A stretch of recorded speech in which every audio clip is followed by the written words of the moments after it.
Hi everybody, it is Mama Radha. How are you doing? I was just thinking about throughout, human history, women didn't have rights or the same rights as men, not because men were cruel or tyrants or evil. It was because men were protecting women from themselves. And if you have studied at all, just the chart of a woman's monthly cycle and the hormones and the peaks and the ebbs and the insane highs and lows, and the hormones affect your thinking, everything.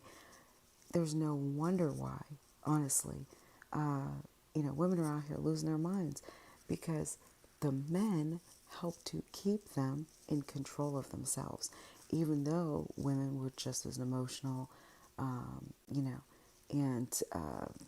hormonal back then as they are today. There were consequences and disciplinary actions taken to help keep you in check. Just like you can slap a toddler's hand and say, don't touch that electrical socket, you're going to shock yourself. They may not understand everything you just said, but the slap on the hand and the electric socket, they understand that. So it's kind of the same concept. Sorry, it's true though. But from the time a young girl gets her period and goes through all those highs and lows of emotions and, so emotional, young women, my goodness, even the early 20s still. And then there's a peak towards the decline of their hormones.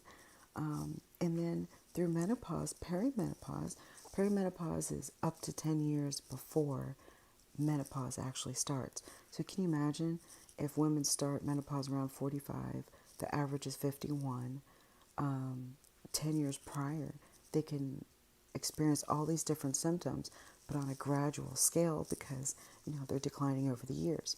And then I guess apparently it's like a sharp drop. I don't know, whatever. But I do believe that the healthier a woman is, better nutrition, fitness, and all that stuff, the better she's going to, fly through that whole process or transition of life. I do know quite a number of women who it was like nothing. God bless them, still sexual, still vibrant, healthy, and their nutrition and their fitness and their state of mind, incredibly important. So anyway, but that doesn't deter from the fact that women in general need a lot of help and they're all over the place. And I was thinking about how many divorces are caused because of perimenopause, menopause, because the woman is completely irrational, completely emotional. She's trying to figure out, why am I unhappy? What's wrong with me?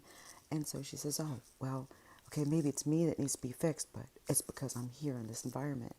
It's my husband's fault. I love him, but, I need something different in my life, or whatever the story is they tell themselves. That has been like an epidemic lately. These women, they leave, they think they're going to find something, and then they are crushed.